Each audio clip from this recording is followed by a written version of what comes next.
ನಮಸ್ಕಾರ. ವೈಭವ ನ್ಯೂಸ್ಗೆ ಸ್ವಾಗತ. ಜಿಲ್ಲೆಯ 3 ಶಾಸಕರಿಗೆ ನಮ್ಮ ಕಾಂಗ್ರೆಸ್ ಪಕ್ಷದಿಂದ ನಿಗಮ ಮಂಡಳಿ ಅಧ್ಯಕ್ಷರ ಸ್ಥಾನ ದೊರಕಿದ್ದು ನಮಗೆಲ್ಲ ಹೆಮ್ಮೆಯ ವಿಷಯ. ಅದಕ್ಕೆ ಸರ್ಕಾರದ ಮುಖ್ಯಮಂತ್ರಿಗಳಾದ ಸಿದ್ದರಾಮಯ್ಯ ಮತ್ತು ಉಪಮುಖ್ಯಮಂತ್ರಿಗಳಾದ ಡಿಕೆ ಶಿವಕುಮಾರ್ ಅವರಿಗೆ ರಾಯಚೂರು ಜಿಲ್ಲಾ ಮಹಿಳಾ ಘಟಕದ ಅಧ್ಯಕ್ಷೆ ನಾಗವೇಣಿ ಪಾಟೀಲ್ ಅಭಿನಂದನೆ ಸಲ್ಲಿಸಿದ್ದಾರೆ. ಈ ಕುರಿತು ವೈಭವ ವಾಹಿನಿಯ ಜೊತೆ ಮಾತನಾಡಿದ ಅವರು, ಹಿಂದೆಂದೂ ಯಾವ ಸರ್ಕಾರವೂ 3 ಜನ ಶಾಸಕರಿಗೆ ನಿಗಮ ಮಂಡಳಿ ಅಧ್ಯಕ್ಷರ ಸ್ಥಾನ ನೀಡಿರಲಿಲ್ಲ. ಜಿಲ್ಲೆಯ ಅಭಿವೃದ್ಧಿಗೆ ಇವರನ್ನು ಅಧ್ಯಕ್ಷರನ್ನಾಗಿ ಮಾಡಿ ಸರ್ಕಾರ ಹೊತ್ತು ನೀಡಿದ್ದು ಸ್ವಾಗತಾರ್ಹ ಎಂದು ಪ್ರತಿಕ್ರಿಯಿಸಿದ್ದಾರೆ. ಈ ಸಂದರ್ಭದಲ್ಲಿ ರಾಯಚೂರು ಜಿಲ್ಲಾ ಮಹಿಳಾ ಕಾಂಗ್ರೆಸ್ ಉಪಾಧ್ಯಕ್ಷರಾದ ಸರಸ್ವತಿ, ನಗರ ಮಹಿಳಾ ಕಾಂಗ್ರೆಸ್ ಪ್ರಧಾನ ಕಾರ್ಯದರ್ಶಿಯಾದ ಸುರೇಖಾ ಮತ್ತು ಶಿವಮ್ಮ ಮುಂತಾದವರಿದ್ದರು. ಜಿಲ್ಲೆಯಲ್ಲಿ 3 ಶಾಸಕರಿಗೆ ನಮ್ಮ ಕಾಂಗ್ರೆಸ್ ಪಕ್ಷದಿಂದ ನಿಗಮ ಮಂಡಳಿ ಅಧ್ಯಕ್ಷರ ಸ್ಥಾನ ದೊರಕಿದ್ದು ನಮಗೆಲ್ಲ ಹೆಮ್ಮೆಯ ವಿಷಯವಾಗಿದೆ. ಅದಕ್ಕೆ ನಮ್ಮ ಸರ್ಕಾರದ ಸನ್ಮಾನ್ಯ ಶ್ರೀ ಮುಖ್ಯಮಂತ್ರಿಗಳಾದ ಸಿದ್ದರಾಮಯ್ಯ ಜಿ ಮತ್ತು ಉಪಮುಖ್ಯಮಂತ್ರಿಗಳಾಗಿರ್ತಕ್ಕಂಥ ಸನ್ಮಾನ್ಯ ಶ್ರೀ ಡಿಕೆ ಶಿವಕುಮಾರ್ ಸರ್ ಇವರಿಗೂ ನಮ್ಮ ರಾಯಚೂರು ಜಿಲ್ಲಾ ಮಹಿಳಾ ವತಿಯಿಂದ ಅಭಿನಂದನೆಗಳು. ಯಾಕೆ ಅಂತಂದರೆ ಹಿಂದೆಂದೂ ಕೂಡ ಶಾಸಕರಿಗೆ 3 ನಿಗಮ ಮಂಡಳಿ ಸ್ಥಾನ ಸಿಕ್ಕಿರಲಿಲ್ಲ. ಅದೇ 2024ರಲ್ಲಿ ನಮ್ಮ ಜಿಲ್ಲೆಗೆ 3 ನಿಗಮ ಮಂಡಳಿ ಸ್ಥಾನವನ್ನು ಕೊಟ್ಟಿದ್ದಾರೆ. ಅದಕ್ಕೆ ನಾವೇನು ಹೇಳ್ತಾ ಇದ್ದೀವಿ ಅಂತಂದರೆ, ರಾಯಚೂರು ಜಿಲ್ಲೆಗೆ ಅತಿ ಹೆಚ್ಚು ಹೊತ್ತು ಕೊಟ್ಟು ಅಧ್ಯಕ್ಷರ ಸ್ಥಾನ ನೀಡಿರ್ತಕ್ಕಂಥ ನಮ್ಮ ಸರ್ಕಾರಕ್ಕೆ ನಾವು ಅಭಿನಂದನೆಗಳನ್ನು ಸಲ್ಲಿಸ್ತಾ ಇದ್ದೀವಿ. ಅದೇ ರೀತಿಯಾಗಿ ನಮ್ಮ ರಾಯಚೂರು ಜಿಲ್ಲೆಯ ಅಭಿವೃದ್ಧಿಗೆ ಅತಿ ಹೆಚ್ಚು ಒತ್ತು ಕೊಟ್ಟಿರ್ತಕ್ಕಂಥ ಸರ್ಕಾರ ಮತ್ತು ಅದೇ ರೀತಿಯಾಗಿ ಈ ಒಂದು ಅಂಪನಗೌಡ ಬಾದವಿ ಸರ್ ಮತ್ತು ದದ್ದಲ್ ಬಸನಗೌಡ ಸರ್ ಮತ್ತು ಅದೇ ರೀತಿಯಾಗಿ ಬಸನಗೌಡ ತುರುವೇಳ ಸರ್, ಈ 3 ಜನ ಶಾಸಕರಿಗೂ ಕೂಡ ನಮ್ಮ ರಾಯಚೂರು ಜಿಲ್ಲಾ ಮಹಿಳಾ ಕಾಂಗ್ರೆಸ್ ವತಿಯಿಂದ ಅಭಿನಂದನೆಗಳು. ಅದೇ ರೀತಿಯಾಗಿ ಈ ಕಾರ್ಯಗಳು, ಅಭಿವೃದ್ಧಿ ಕಾರ್ಯಗಳು ಆಗಲಿ ಅಂತ ಹೇಳಿ ಕೇಳ್ತಾ ನಮ್ಮ ಒಂದೆರಡು ಮಾತುಗಳನ್ನು ಮುಗಿಸ್ತೀವಿ. ಸಿಂಧನೂರು ನಗರದ ಶಂಕರ್ ಟ್ರಸ್ಟ್ ಕಾಲೇಜಿನಲ್ಲಿ ಸಿಂಧನೂರು ಗೆಳೆಯರ ಬಳಗ ಸಂಘ ಮತ್ತು ವೀಣಾಶ್ರೀ ಶೈಕ್ಷಣಿಕ ಹಾಗೂ ಗ್ರಾಮೀಣಾಭಿವೃದ್ಧಿ ಸಂಸ್ಥೆಯ ವತಿಯಿಂದ ಮಾತೆ ಸಾವಿತ್ರಿಬಾಯಿ ಫುಲೆ 2023-24ನೇ ಸಾಲಿನ ಜಿಲ್ಲಾ ಮಟ್ಟದ ಪ್ರಶಸ್ತಿ ಪ್ರದಾನ, ಪ್ರಬಂಧ ಸ್ಪರ್ಧೆ ಹಾಗೂ ಮಹಿಳಾ ಕ್ರೀಡಾಕೂಟ ವಿಜೇತರಿಗೆ ಪ್ರಶಸ್ತಿ ಪ್ರದಾನ ಕಾರ್ಯಕ್ರಮವನ್ನು ಹಮ್ಮಿಕೊಳ್ಳಲಾಯಿತು. ಕಾರ್ಯಕ್ರಮದ ಉದ್ಘಾಟನೆಯನ್ನು ವಿಶೇಷ ಭೂ ಸ್ವಾಧೀನ ಅಧಿಕಾರಿಯಾದ ಶ್ರುತಿ ಕೆ ಅವರು ಸಂವಿಧಾನ ಪೀಠಿಕೆ ಬೋಧಿಸುವ ಮೂಲಕ ಉದ್ಘಾಟಿಸಿ ಮಾತನಾಡಿದರು. ಜಗತ್ತನ್ನು ಬೆಳಗಿಸುವಂತಹ ಶಕ್ತಿ ಹೆಣ್ಣು. ಹೆಣ್ಣನ್ನು ದೇವರಂತೆ ಕಾಣುವುದು ಬೇಡ. ಒಂದು ಹೆಣ್ಣನ್ನು ಹೆಣ್ಣಾಗಿ ಮನುಷ್ಯತ್ವದಿಂದ ನೋಡಿದರೆ ಸಾಕು. ಅಕ್ಷರದವ್ವ ಸಾವಿತ್ರಿಬಾಯಿ ಫುಲೆ ಅವರ ಕೊಡುಗೆ ಅನನ್ಯ. ಸ್ವಾತಂತ್ರ್ಯ ಪೂರ್ವದಲ್ಲಿ ಹೆಣ್ಣನ್ನು ಯಾವ ರೀತಿಯಲ್ಲಿ ಸಮಾಜ ನೋಡುತ್ತಿತ್ತೋ ಎನ್ನುವುದು ಪ್ರತಿಯೊಬ್ಬರೂ ಒಮ್ಮೆ ಅವಲೋಕಿಸಿ. ಅಂಥ ದಿನಮಾನಗಳಲ್ಲಿ ಸಾವಿತ್ರಿಬಾಯಿ ಫುಲೆ ಅವಮಾನ, ಅಪಮಾನ ಸೇರಿದಂತೆ ಇತರೆ ಶಕ್ತಿಗಳನ್ನು ಮೀರಿ ಸಮಾಜದ ಬಡಾವಣೆಗಾಗಿ ಶಿಕ್ಷಣದ ಕ್ರಾಂತಿ ಮಾಡಿದ್ದಾರೆ. ವಿದ್ಯಾರ್ಥಿಗಳು ಒಂದು ನಿರ್ದಿಷ್ಟ ಗುರಿಯನ್ನು ಇಟ್ಟುಕೊಂಡು ಸಾಧನೆಗೈದು ಸಮಾಜಕ್ಕೆ ಕೊಡುಗೆ ಸಲ್ಲಿಸಲು ಕರೆ ನೀಡಿದರು. ಇವರಿಬ್ರು ಯಾಕೆ ಹೆಣ್ಣು ಮಕ್ಕಳಿಗೆ ವಿವಿಧ ಸ್ಪರ್ಧೆಗಳನ್ನ ಏರ್ಪಡಿಸಿದ್ರು ಅನ್ನೋದ್ರ ಬಗ್ಗೆ ನಿಮಗೆ ಗೊತ್ತಿದೆ ಅಂತ ನಾನು ಅನ್ಕೋತೀನಿ. ಹೌದಾ? ಹಿಂದ್ಗಡೆ ಏನೋ ಹೇಳ್ಬೇಕು ನನಗೆ. ಫುಲೆ ಅವರು 1870 ಇಸ್ವಿ, ಎಕ್ಸಾಕ್ಟ್ಲಿ ಅದೇ ವರ್ಷ ಅಲ್ಲ, ಯಾಕಂದ್ರೆ ನನಗೂ ಅವ್ರ ಬಗ್ಗೆ ತುಂಬಾ ಗೊತ್ತಿಲ್ಲ. ಆದ್ರೆ ಸಾವಿತ್ರಿಬಾಯಿ ಫುಲೆ ಅವ್ರ ಬಗ್ಗೆ ನನಗೆ ಗೊತ್ತಿರೋದು ಎಷ್ಟು ಅಂದ್ರೆ, ಇವರ ಜನ್ಮ ದಿನವನ್ನ ನಾವು ಹೆಣ್ಣು ಮಕ್ಕಳ ದಿನಾಚರಣೆಯನ್ನಾಗಿ ಆಚರಣೆ ಮಾಡ್ತೀವಿ. ಯಾಕೆ ಅಂದ್ರೆ 1800 ಇಸ್ವಿನಲ್ಲಿ, ಅಂದ್ರೆ 19ನೇ ಶತಮಾನದಲ್ಲಿ, ಇವತ್ತಿನ ಶತಮಾನದ ಬಗ್ಗೆ ನೋಡ್ಬೇಡಿ ನೀವು. ಇವತ್ತಿನ ಶತಮಾನದಲ್ಲಿ ಹೆಣ್ಣಿಗಿರುವ ಸ್ಥಾನಮಾನದ ಬಗ್ಗೆ ಬಿಡಿ. 19ನೇ ಶತಮಾನ ಅಂದ್ರೆ 1800 ಇಸ್ವಿನಲ್ಲಿ ಹೆಣ್ಣಿಗೆ ಯಾವ ಸ್ಥಾನಮಾನ ಇತ್ತು, ಯಾವ ರೀತಿಯಾಗಿ ಸಾಮಾಜಿಕ ನೀತಿಗಳು ಇದ್ವು ಅನ್ನೋದು ನಿಮ್ಗೆಲ್ಲ ಸಾಮಾಜಿಕ ಅಧ್ಯಯನದಲ್ಲಿ ಅಥವಾ ಹಿಸ್ಟ್ರಿನಲ್ಲಿ ನೀವು ಓದಿರ್ತೀರಿ ಅಂತ ಅನ್ಕೊಂತೀರಿ. ಹೌದಾ? ಹೌದು ಇಲ್ವೋ? ಓಕೆ. ಯಾವ ಸಬ್ಜೆಕ್ಟ್ ಕಾಲದಲ್ಲಿ ಸಾವಿತ್ರಿಬಾಯಿ ಫುಲೆ ಅವರು 13ನೇ ವಯಸ್ಸಿಗೆ ವಿವಾಹವಾಗ್ತಾರೆ. ಅವರ ಹಸ್ಬೆಂಡ್ ಅವರಿಗೆ ಶಿಕ್ಷಣವನ್ನ ನೀಡ್ತಾರೆ. ಅವರು ನನಗೆ ಸಿಕ್ಕಂತ ಶಿಕ್ಷಣ ನನ್ನ ಸಮಾಜದಲ್ಲಿ ಸುತ್ತಮುತ್ತ ಇರುವಂತಹ ಹೆಣ್ಣು ಮಕ್ಕಳಿಗೆ ಸಿಗಬೇಕು ಅಂತ ನಿರ್ಧಾರವನ್ನ ಮಾಡ್ತಾರೆ. ಅದಕ್ಕೋಸ್ಕರ ಮೊಟ್ಟ ಮೊದಲನೇದಾಗಿ ಭಾರತದಲ್ಲಿ ಹೆಣ್ಣು ಮಕ್ಕಳಿಗೋಸ್ಕರ ಶಾಲೆಯನ್ನ ಪ್ರಾರಂಭ ಮಾಡ್ತಾರೆ. ಮಾಡಿ ಅವರಿಗೆ ಇವಾಗ ಶಾಲೆಯನ್ನ ಪ್ರಾರಂಭ ಮಾಡೋದು, ಹೆಣ್ಣು ಮಕ್ಕಳಿಗೆ ಶಿಕ್ಷಣ ಕೊಡೋದು ದೊಡ್ಡಲ್ಲ. ಅವತ್ತಿನ ಸ್ಥಿತಿನಲ್ಲಿ ಅವರು ಶಾಲೆಗೆ ಪ್ರಾರಂಭ ಮಾಡಿ ಟೀಚ್ ಮಾಡ್ಬೇಕು ಅಂತ ಹೋಗ್ತಾ ಇದ್ರೆ ಜನ ಅವರಿಗೆ ಅವತ್ತಿಗೆ ಅದು ಸಾಮಾಜಿಕ ದ್ರೋಹ. ಹೆಣ್ಣು ಮಗಳು ಹೊರಗಡೆ ಹೋಗಿ ಹೆಣ್ಣು ಮಕ್ಕಳಿಗೆ ಶಿಕ್ಷಣ ಕೊಡ್ತೀನಿ ಅನ್ನೋದು ಸಾಮಾಜಿಕ ಮತ್ತು ಧಾರ್ಮಿಕ ದ್ರೋಹ ಅಂತ ಕರೆಸಲ್ಪಡ್ತಾ ಇತ್ತು. ಹಾಗಾಗಿ ಅವರು ಹೋಗ್ತೀನಿ ಅಂತ ಆದ್ರೆ ಹೋಗುವಂತ ದಾರಿನಲ್ಲಿ ಅವರಿಗೆ ಸಗಣಿ ಎರಚೋದಾಗಿರ್ಬೋದು, ಕಲ್ಲು ಎರಚೋದಾಗಿ, ಇದೆಲ್ಲಾ ಅಡೆತಡೆಗಳ ನಡುವೆ ಅವ್ರು ಯಾವಾಗ್ಲೂ ಅವ್ರ ಬ್ಯಾಗ್ ಅಲ್ಲಿ ಒಂದು ಸೀರೆನ ಇಟ್ಕೊಂಡು ಹೋಗ್ತಾ ಇದ್ರಂತೆ. ಡಾಕ್ಟರ್ ಹುಸೇನಪ್ಪ ಅಮರಾಪುರ್ ಮಾತನಾಡಿ, ದೇಶದಲ್ಲಿ ಮನುವಾದಿಗಳ ಸಂಸ್ಕೃತಿ ವಿಜೃಂಭಿಸುತ್ತಿತ್ತು. ಸ್ತ್ರೀಯರ ಮೇಲೆ ನಡೆಯುತ್ತಿರುವ ದೌರ್ಜನ್ಯ, ದಬ್ಬಾಳಿಕೆ ಹೆಚ್ಚಾಗುತ್ತಿತ್ತು. ವೇದಗಳ ಕಾಲದಿಂದ ಹಿಡಿದು 20ನೇ ಶತಮಾನದವರೆಗೆ ಇದಕ್ಕಿಂತಲೂ ಶೋಷಣೆ, ದಬ್ಬಾಳಿಕೆ, ಹಲವು ಸಾಮಾಜಿಕ ಪಿಡುಗು ಅತ್ಯಂತ ಹೀನವಾಗಿತ್ತು. ಅಂದಿನ ಕಾಲಘಟ್ಟದಲ್ಲಿ ಮಾತೆ ಸಾವಿತ್ರಿಬಾಯಿ ಫುಲೆ ಎಲ್ಲವನ್ನೂ ಮೆಟ್ಟಿ ನಿಂತು ಸಮಾಜದ ಸುಧಾರಣೆಗಾಗಿ ತಮ್ಮ ಜೀವನವನ್ನೇ ಮುಡಿಪಾಗಿಟ್ಟರು. ಆದರೆ ನಾವು ಜಾತಿ, ಧರ್ಮ, ಒಂದು ಸಮುದಾಯಕ್ಕೆ ಸೀಮಿತವಾಗಿ ಇರುವುದು ಅತ್ಯಂತ ವಿಷಾದನೀಯ ಸಂಗತಿ ಎಂದು ಹೇಳಿದರು. ತಂದೆ ಸತ್ತರೆ ಒಂದು ತಲೆಯೇ ಹೋದಂತೆ, ತಾಯಿ ಸತ್ತರೆ ಹೊಟ್ಟೆನ ಕರಳು ಹರಿದಂತೆ, ಅಣ್ಣ ಸತ್ತರೆ ಬಲ ಭುಜವು ಹೋದಂತೆ, ತಮ್ಮ ಸತ್ತರೆ ಎಡಭುಜವು ಹೋದಂತೆ, ನಮಗೆ ಬೇಡವಾದ ಸತಿಯಳು ಸತ್ತರೆ ಎಡಗಾಲಿನ ಕೆರವು ಹರಿದಂತೆ, ನಮಗೆ ಬೇಕಾದ ಸತಿಯಳು ಸತ್ತರೆ ಶ್ರೀ ಚನ್ನಮಲ್ಲಿಕಾರ್ಜುನನ ಶಿರವೇ ಧರೆಗೆ ಉರುಳಿದಂತೆ. ಈ ಒಂದು ವಚನದಲ್ಲಿ ಸಂಸಾರ ಮತ್ತು ಸಾಮಾಜಿಕವಾಗಿರುವಂತಹ ಮನಸ್ಥಿತಿ ಇದರಲ್ಲಿದೆ. ವೇದಗಳ ಕಾಲದಿಂದ ಹಿಡಿದು 20ನೇ ಶತಮಾನದವರೆಗೆ ಸ್ತ್ರೀ ಶೋಷಣೆ ಅನುಭವಿಸ್ತಾ ಇದ್ದಾಳೆ. ಇವತ್ತಿಗೂ ಕೂಡ ಸ್ತ್ರೀ ಮೇಲೆ ನಡೆಯುವಂತಹ ದೌರ್ಜನ್ಯ, ದಬ್ಬಾಳಿಕೆ, ಅನ್ಯಾಯ, ಅಸಮಾನತೆಗಳು ನಿಂತಿಲ್ಲ. ಅದರ ಬಗ್ಗೆ ಎಷ್ಟೇ ಹೋರಾಟಗಳು ನಡೆದವು, ಬಸವಣ್ಣನವರ ನೇತೃತ್ವದಲ್ಲಿ ಹೋರಾಟಗಳು ನಡೆದವು. ಯಾಕೆಂದ್ರೆ ವಾಸ್ತವದಲ್ಲಿ ಮನುವಾದಿ ಸಂಸ್ಕೃತಿ ಇವತ್ತು ದೇಶದಲ್ಲಿ ವಿಜೃಂಭಿಸುತ್ತಿರುವುದರಿಂದ ಬಸವಣ್ಣನವರನ್ನು ನಂಬದೇ ಇರುವಂತಹ ಮನಸ್ಥಿತಿಯವರು ಇವತ್ತು ಅಂಬೇಡ್ಕರ್ ಅವರನ್ನು ಹೇಗೆ ನಂಬಲಿಕ್ಕೆ ಸಾಧ್ಯ ಅನ್ನುವಂಥದ್ದೇ ನನ್ನ ಒಂದು ನೋವು.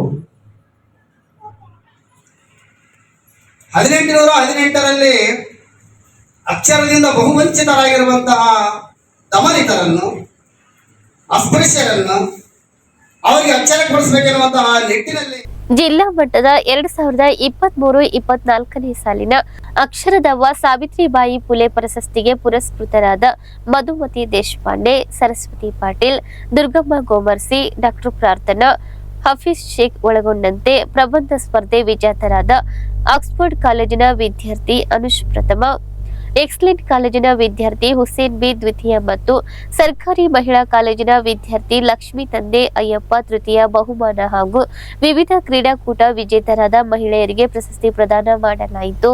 ಈ ಸಂದರ್ಭದಲ್ಲಿ ಶಂಕರ್ ಟ್ರಸ್ಟ್ ಕಾಲೇಜಿನ ಪ್ರಾಂಶುಪಾಲ ಶೇಕ್ಷಾವಳಿ, ಬಳಗದ ಅಧ್ಯಕ್ಷ ಸೈಯದ್ ವಂದೇ ನವಾಜ್, ಟ್ರಸ್ಟ್ನ ಅಧ್ಯಕ್ಷ ಬಸನಗೌಡ ಮಾಲಿ ಪಾಟೀಲ್, ಜಯರಾಯಪ್ಪ ವಕೀಲರು, ದ್ರಾಕ್ಷಾಯಣಿ ಮಾಲಿಕ್ ಪಾಟೀಲ್, ಬಳಗದ ಪ್ರಧಾನ ಕಾರ್ಯದರ್ಶಿ ವಿಜಯ್ ಕುಮಾರ್, ಬಳಗದ ಸದಸ್ಯರಾದ ವೆಂಕಟೇಶ್ ನಾಯಕ್ ಬೂತಲದಿನ್ನಿ, ಸಲೀಂ ಟಿ ಸ್ಟಾಲ್, ರಾಜು ನಾಯಕ್ ಸೇರಿದಂತೆ ಅನೇಕರು ಉಪಸ್ಥಿತಿಯಲ್ಲಿದ್ದರು.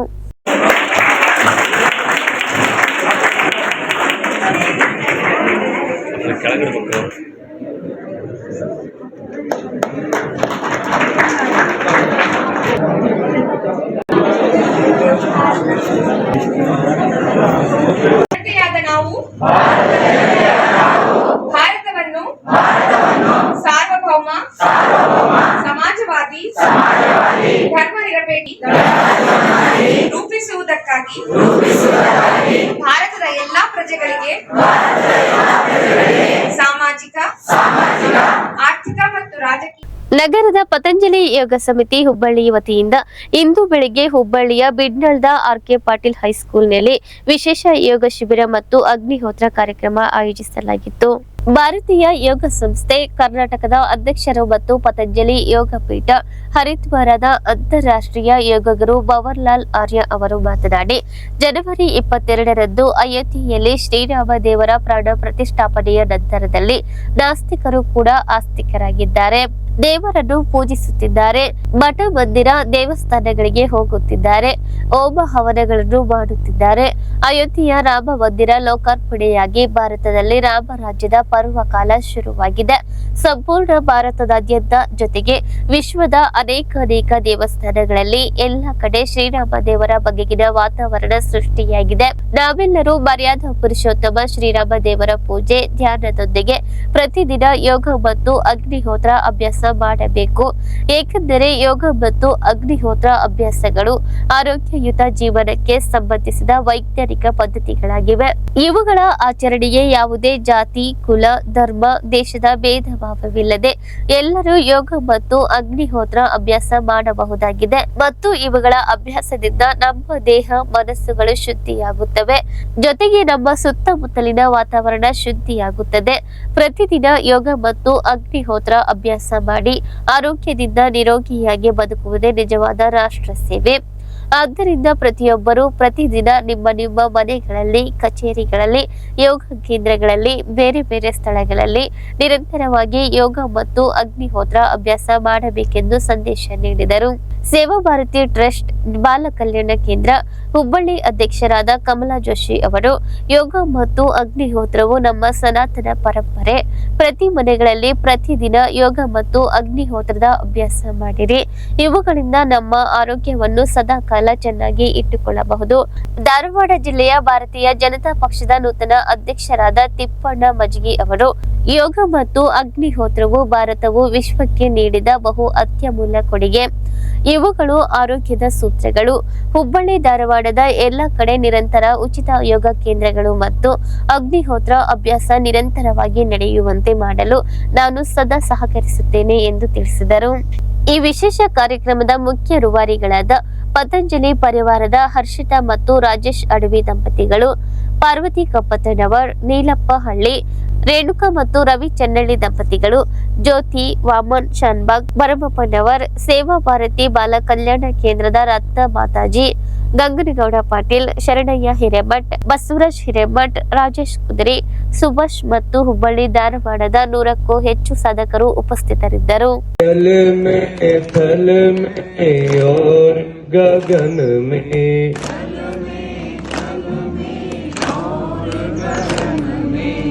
अंतरिक्ष में अग्नि पवन में,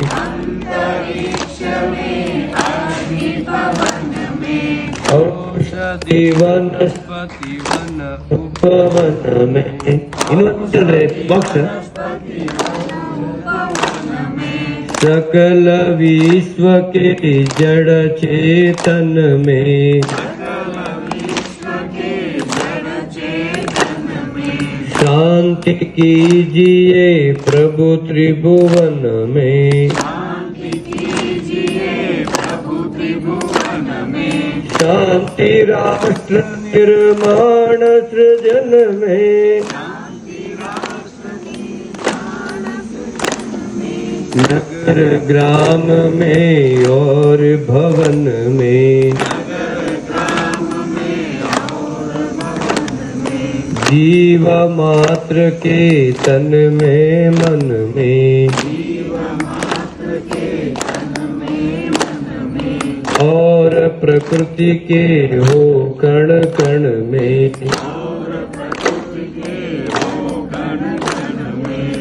बनी ತಾಲೂಕಾ ಪಂಚಾಯತ್ ವಾಣಿಜ್ಯ ಮಳಿಗೆಗಳ ಅವಧಿ ಮುಕ್ತಾಯವಾಗಿದ್ದರೂ ಒಳ ಒಪ್ಪಂದ ಮಾಡಿಕೊಂಡು ಸರ್ಕಾರಕ್ಕೆ ನಷ್ಟಗೈಯುತ್ತಿರುವ ತಾಲೂಕಾ ಪಂಚಾಯತ್ ಕಾರ್ಯನಿರ್ವಾಹಕ ಅಧಿಕಾರಿಗಳ ಹಾಗೂ ಸಂಬಂಧಿತ ಅಧಿಕಾರಿಗಳ ವಿರುದ್ಧ ಶಿಸ್ತು ಕ್ರಮ ಕೈಗೊಳ್ಳಲು ಕರವೇ ಆಗ್ರಹ. ಈ ಕುರಿತು ಕರ್ನಾಟಕ ರಕ್ಷಣಾ ವೇದಿಕೆ ಎಚ್ ಶಿವರಾಮೇಗೌಡ ಬಣದ ಸಿಂಧನೂರು ತಾಲೂಕು ಅಧ್ಯಕ್ಷರಾದ ಜಿ ಸುರೇಶ್ ಗೊಬ್ಬರಕಲ್ ಹೇಳಿಕೆ ನೀಡಿದ್ದು, ಕಮರ್ಷಿಯಲ್ನಲ್ಲಿ ರಾಜ್ಯಕ್ಕೆ ಖ್ಯಾತಿಯಾಗಿರುವ ಸಿಂಧನೂರಿನ ತಾಲೂಕಾ ಪಂಚಾಯತ್ ವಾಣಿಜ್ಯ ಮಳಿಗೆಗಳನ್ನು ಮುಕ್ತ ಟೆಂಡರ್ ಕರೆದು ನಿಯಮಾವಳಿಯಂತೆ ಹಂಚಿಕೆ ಮಾಡಬೇಕಾಗಿತ್ತು. ಮಳಿಗೆಗಳ ಹಿಂದಿನ ಅವಧಿ ಮುಕ್ತಾಯವಾಗಿ 2 ವರ್ಷಗಳಾಗುತ್ತಾ ಬಂದಿದ್ದರೂ ಈ ಅವಧಿಗೆ ಸರ್ಕಾರಿ ನಿಯಮದಂತೆ ಕಮರ್ಷಿಯಲ್ ಮಳಿಗೆಗಳನ್ನು ಇಂದಿಗೂ ಟೆಂಡರ್ ಪ್ರಕ್ರಿಯೆ ಮಾಡಿಲ್ಲ. ಕೇವಲ ಕಾಟಾಚಾರಕ್ಕೆಂದು ನಮಗೆ ಕಳೆದ ಜನವರಿ 9ರಂದು ಪತ್ರದಲ್ಲಿ ಮಳಿಗೆಗಳನ್ನು ಖಾಲಿ ಮಾಡಿ ತಾಲೂಕಾ ಪಂಚಾಯತ್ ಸ್ವಾಧೀನಕ್ಕೆ ಒಪ್ಪಿಸುವಂತೆ ತಿಳುವಳಿಕೆ ಸೂಚನಾ ಪತ್ರ, ವಿಚಾರಣಾ ನೋಟಿಸ್ ಜಾರಿ ಮಾಡಿ ಕಾಲಹರಣ ಮಾಡುತ್ತಿದ್ದಾರೆ. ತಾಲೂಕಾ ಪಂಚಾಯತ್ ಕಚೇರಿಗೆ ಹೋಗಿ ಈ ಕುರಿತು ಮಾಹಿತಿ ಕೇಳಿದರೆ ಯಾವುದೇ ಮಾಹಿತಿ ಹೇಳುತ್ತಿಲ್ಲ. ಹಣದ ಆಮಿಷದಿಂದ ತಮಗಿಷ್ಟದಂತೆ ಮಳಿಗೆಗಳ ಬಾಡಿಗೆ ನೀಡಿದ್ದು, ಟೆಂಡರ್ ನಿಯಮ ಉಲ್ಲಂಘಿಸಿರುವ ಸಿಂಧನೂರು ತಾಲೂಕಾ ಪಂಚಾಯತ್ ಕಾರ್ಯನಿರ್ವಾಹಕ ಅಧಿಕಾರಿಗಳ ವಿರುದ್ಧ ಮತ್ತು ಸಂಬಂಧಿತ ಅಧಿಕಾರಿಗಳ ವಿರುದ್ಧ ಶೀಘ್ರ ಶಿಸ್ತು ಕ್ರಮ ಕೈಗೊಳ್ಳಬೇಕು ಎಂದು ಜಿ ಸುರೇಶ್ ಗೊಬ್ಬರಕಲ್ ಆಗ್ರಹಿಸಿದ್ದಾರೆ. ಕರ್ನಾಟಕ ರಕ್ಷಣಾ ವೇದಿಕೆ ತಾಲೂಕು ಘಟಕ ಸಿಂಧನೂರು ಹಾಗೂ ಮಾಧ್ಯಮ ಮಿತ್ರರಿಗೂ ಸಾರ್ವಜನಿಕರಿಗೂ ಸಿಂಧನೂರು ತಾಲೂಕ್ ಪಂಚಾಯತ್ ವಾಣಿಜ್ಯ ಮಳಿಗೆಗಳು ಟೆಂಡರ್ ಮುಕ್ತವಾದ್ರನ ಟೆಂಡರ್ ಕರಿತೇ ಇಲ್ಲ. ಇಲ್ಲಿ ನಾವು ಸುಮಾರು ಒಂದು 20 ದಿನ ಮುಂಚೆ ಒಂದು ಮನೆ ಕೊಟ್ಟಿದ್ದೀವಿ. ಮನೆ ಕೊಟ್ರನ್ನ ಇವಾಗ ಕೇಳಕ್ ಹೋದ್ರೆ ಹೌದು ಅವಾಗ ಆಗ್ತಾ ಇವಾಗ ಆಗುತ್ತಾ ಅಂತ ಹೇಳ್ತಾ ಇದ್ದಾರೆ. ಸೊ ಏನೋ ಕೇಳಕೋ ಸುಳ್ಳು ಮಾಹಿತಿಗಳು ಕೇಳಿರ್ತಾರೆ. ES ಸಾಬ್ರು ಹಾಗೂ AD ಸಾಬ್ರು ಏನೋ ಯಾವ್ದನ್ನ ಒಳಗಡೆ ಮಾಮೂಲಿ ಇಟ್ಕೊಂಡ್ರು ಏನ್ ಮಾಡ್ರು ಗೊತ್ತಿಲ್ಲ. ಎಲ್ಲ ವಾಣಿಜ್ಯ ಮಳಿಗೆಗಳು ಎಲ್ಲ ಓನರ್ಗಳು ಇವರು ಕೇಳಕ್ ಹೋದ್ರೆ ಇನ್ನೊಂದ್ಸಲ ಆಗುತ್ತಾ ಏನೋ ಇಲ್ಲ ಮುಂದಿನ ಸಲ ಮುಂದುವರಿಸ್ತೀವಿ ಹಾಗೆ ಆಗಿ ಅಂತ ಹೇಳ್ತಾರೆ. ಹಾಗೂ CS ಸಾಬ್ರು ಬಂದು ಕಠಿಣ ಕ್ರಮಗಳು ತಗೋಬೇಕು, ಎಲ್ಲ ಪರೀಕ್ಷೆ ಮಾಡಿ. ನಮಸ್ಕಾರ. ಕಿಳ್ಳೆಕೇತ ಸಮುದಾಯದ ವ್ಯಕ್ತಿ ನಾಮಗಳು ತಮ್ಮ ಸಮುದಾಯದ ಚರಿತ್ರೆ, ಸಂಸ್ಕೃತಿಯನ್ನು ಪರಿಚಯಿಸುವುದರೊಂದಿಗೆ ತಾವು ವಾಸಿಸುತ್ತಿರುವ ಪ್ರಾದೇಶಿಕ ನೆಲೆ ಮತ್ತು ಅಲ್ಲಿನ ಚರಿತ್ರೆಯನ್ನು ಅನುಸರಿಸಿ ರಚನೆಗೊಂಡಿರುತ್ತದೆ ಎಂದು ಸಂಶೋಧನಾರ್ಥಿ ಅಂಬಿಕಾ ಅವರು ಹೇಳಿದರು. ಕನ್ನಡ ವಿಶ್ವವಿದ್ಯಾಲಯದ ಕನ್ನಡ ಭಾಷಾಧ್ಯಯನ ವಿಭಾಗದಲ್ಲಿ ಗುರುವಾರ ಹಮ್ಮಿಕೊಂಡಿದ್ದ ವಾರದ ಮಾತು 241 ಆನ್ಲೈನ್ ಕಾರ್ಯಕ್ರಮದಲ್ಲಿ ಕಿಳ್ಳೆಕೇತ ಸಮುದಾಯದ ವ್ಯಕ್ತಿ ನಾಮಗಳ ವಾರ್ಷಿಕ ಚರ್ಚೆ ಕುರಿತು ಅವರು ಮಾತನಾಡಿದರು. ವ್ಯಕ್ತಿ ನಾಮಗಳ ಅಧ್ಯಯನವು ಕಾಲಾಂತರದಲ್ಲಿ ಆಗಿರುವ ಸಾಮಾಜಿಕ, ಸಾಂಸ್ಕೃತಿಕ, ಧಾರ್ಮಿಕ, ಆರ್ಥಿಕ ಬದಲಾವಣೆಗಳನ್ನು ಅರಿಯುವುದಕ್ಕೆ ಸಹಾಯಕವಾಗಿದೆ. ಹಾಗೆಯೇ ಆಯಾ ಸಮುದಾಯದ ನಂಬಿಕೆ, ಆಚರಣೆ, ಸಂಪ್ರದಾಯ, ಚಾರಿತ್ರಿಕತೆ, ದೇವರು ಇತ್ಯಾದಿ ಅಂಶಗಳಿಂದ ವ್ಯಕ್ತಿ ನಾಮಗಳು ರೂಪುಗೊಂಡಿರುತ್ತವೆ. ಕಿಳ್ಳೆಕೇತ ಸಮುದಾಯದಲ್ಲಿಯೂ ವಿಶೇಷವಾಗಿ ಇಟ್ಟಿರುವ ಟೀಕಮ್ಮ, ಕಾಮಮ್ಮ, ವೆಂಕಟರೆಡ್ಡಿ ಎಂಬ ಈ ರೀತಿಯ ವ್ಯಕ್ತಿ ನಾಮಗಳನ್ನು ಕಾಣಬಹುದೆಂದು ಉದಾಹರಣೆ ಸಹಿತ ವಿವರಿಸಿದರು. ಕನ್ನಡ ಭಾಷಾಧ್ಯಯನ ವಿಭಾಗದ ಮುಖ್ಯಸ್ಥರಾದ ಡಾಕ್ಟರ್ ಪಿ ಮಹದೇವಯ್ಯ ಅವರು, ಪ್ರಾಧ್ಯಾಪಕರಾದ ಡಾಕ್ಟರ್ ಅಶೋಕ್ ಕುಮಾರ್ ರಂಜೇರೆ ಅವರು ಹಾಗೂ ಸಂಶೋಧನಾ ವಿದ್ಯಾರ್ಥಿ ಚಂದಸ್ವಾಮಿ ಅವರು ಪ್ರತಿಕ್ರಿಯೆ ನೀಡಿದರು. ವಿಭಾಗದ ಹಿರಿಯ ಪ್ರಾಧ್ಯಾಪಕರಾದ ಡಾಕ್ಟರ್ ಡಿ ಪಾಂಡುರಂಗ ಬಾಬು ಅವರು, ಕಾರ್ಯಕ್ರಮದ ಸಂಚಾಲಕರಾದ ಚೌಡಪ್ಪ ಪಿ ಉಪಸ್ಥಿತರಿದ್ದರು. ವಿಭಾಗದ ಆಂತರಿಕ ಮತ್ತು ಬಾಹ್ಯ ಸಂಶೋಧನಾರ್ಥಿಗಳು ಅಂತರ್ಜಾಲ ವೇದಿಕೆಯಲ್ಲಿ ಭಾಗವಹಿಸಿದ್ದರು. ತಾಲೂಕಿನ SN ಕ್ಯಾಂಪ್ ಸರ್ಕಾರಿ ಕಿರಿಯ ಪ್ರಾಥಮಿಕ ಶಾಲೆಯಲ್ಲಿ ಸೋಮವಾರ ಹಳ್ಳಿ ಸೊಬಗು ವಿಶೇಷ ಕಾರ್ಯಕ್ರಮ ಹಮ್ಮಿಕೊಳ್ಳಲಾಗಿತ್ತು. ಈ ಸಾಂಸ್ಕೃತಿಕ ಜನಪದ ಹಬ್ಬದಲ್ಲಿ ವಿದ್ಯಾರ್ಥಿನಿಯರು ಸೀರೆ ತೊಟ್ಟು ಮಿಂಚಿದರೆ, ವಿದ್ಯಾರ್ಥಿಗಳು ಪಂಚೆ, ಲುಂಗಿ, ತಲೆಗೆ ರುಮಾಲು ಧರಿಸಿ ಗ್ರಾಮೀಣ ಸೊಗಡಿನಲ್ಲಿ ಗಮನ ಸೆಳೆದರು. ಸಂತೆ ಮಾರುಕಟ್ಟೆಯಲ್ಲಿ ಧಾನ್ಯಗಳ ಮಾರಾಟ ಮಾಡುವ ಬಗೆ, ಕಟ್ಟಿಗೆ ಕಡಿಯುವುದು, ಬಟ್ಟೆ ಶುಭ್ರಗೊಳಿಸುವ ವಿಧಾನ ಸೇರಿದಂತೆ ಗ್ರಾಮೀಣ ಪ್ರದೇಶದಲ್ಲಿನ ಹಲವು ಕರಕುಶಲ ವೃತ್ತಿಗಳ ಬಗ್ಗೆ ತಿಳಿಸಿಕೊಡುವ ಮೂಲಕ ಮನವರಿಕೆ ಮಾಡಿಕೊಡಲಾಯಿತು. ಹಳ್ಳಿ ಸೊಬಗು ಕಾರ್ಯಕ್ರಮದ ನಿಮಿತ್ತ ಬೆಳಗ್ಗೆಯಿಂದಲೇ ವಿದ್ಯಾರ್ಥಿಗಳು ತರಹೇವಾರಿ ಪೋಷಾಕು ತೊಟ್ಟು ಶಾಲಾ ಆವರಣದಲ್ಲಿ ಸಂಭ್ರಮಿಸಿದರು. ಶಾಲಾ ಮುಖ್ಯ ಗುರು ಲಕ್ಷ್ಮಣ್ ಅವರು ವಿದ್ಯಾರ್ಥಿಗಳಿಗೆ ಹಳ್ಳಿ ಸೊಬಗಿನ ಮಹತ್ವವನ್ನು ತಿಳಿಸಿಕೊಟ್ಟರು. SDMC ಅಧ್ಯಕ್ಷ ಚೆನ್ನಪ್ಪ, ಅತಿಥಿ ಶಿಕ್ಷಕ ನಿರುಪಾದಪ್ಪ ಹಸಂಕಲ್ ಸೇರಿದಂತೆ ಇನ್ನಿತರರು ಉಪಸ್ಥಿತರಿದ್ದರು. ಇಲ್ಲಿಗೆ ಇಂದಿನ ವಾರ್ತಾ ಪ್ರಸಾರ ಮುಕ್ತಾಯವಾಯಿತು. ನಿರಂತರವಾಗಿ ವೀಕ್ಷಿಸಿ ವೈಭವ ಟಿವಿ. ವಂದನೆಗಳೊಂದಿಗೆ ದೇವಿಕಾ ಚನ್ನಬಸವ.